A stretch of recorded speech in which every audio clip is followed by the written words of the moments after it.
കൈ വീശുമ്പോൾ മരങ്ങൾ കൂടുതൽ ഉച്ചത്തിൽ മന്ത്രിക്കുന്നത് പോലെ തോന്നി. കാട്ടിലേക്ക് കൂടുതൽ ആഴത്തിൽ വലിച്ചെടുക്കപ്പെടുന്നതായി ലൂണയ്ക്ക് തോന്നി. അവൾ നടക്കുമ്പോൾ കാട് അവളുടെ ചുറ്റും രൂപാന്തരപ്പെട്ടു. അവളുടെ കാലിനടിയിൽ പൂക്കൾ വിരിഞ്ഞു. വായു തേനിന്റെ സുഗന്ധം കൊണ്ട് നിറഞ്ഞു. അവൾ മുന്തിരിവള്ളികൾ കൊണ്ട് നിർമ്മിച്ചൊരു പാലം കടന്നു. മറുവശത്ത് അവൾ ഗ്ലേഡ് കണ്ടെത്തി. കായൽ തീരത്ത് മരങ്ങളിൽ നിഴലുകൾ പോലെ സ്വപ്നങ്ങൾ നൃത്തം ചെയ്തു. ഒരു മഹാസർപ്പം ഉയരുന്നത് ലൂണ കണ്ടു.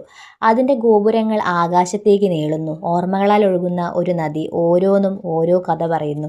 ലൂണയുടെ ഹൃദയം അത്ഭുതത്താൽ വീർപ്പുമുട്ടി. കാടിൻ്റെ മാന്ത്രികത വെറും പുൽമേടുകളിൽ മാത്രമല്ല, ഓരോ നിമിഷത്തിലും ഓരോ ശ്വാസത്തിലും ഉണ്ടെന്ന് അവൾ മനസ്സിലാക്കി. അവൾ പോകാൻ തിരിഞ്ഞപ്പോൾ കാവൽക്കാരൻ വീണ്ടും പ്രത്യക്ഷപ്പെട്ടു. ആ മാന്ത്രികത എപ്പോഴും നിന്നിലുണ്ടായിരുന്നു, അവൾ പറഞ്ഞു. മരങ്ങളുടെ മന്ത്രിക്കൽ പോലെ അവളുടെ ശബ്ദം മങ്ങി. നീ പോകുന്നിടത്തെല്ലാം അത് കൊണ്ടുപോകാൻ ഓർമ്മിക്കുക. അതോടെ ലൂണ സൂര്യപ്രകാശത്തിലേക്ക് വീണ്ടും കാലെടുത്തു വെച്ചു. കാടിൻ്റെ മന്ത്രിക്കൽ അവളുടെ ഹൃദയത്തിൽ തങ്ങി നിൽക്കുന്നു.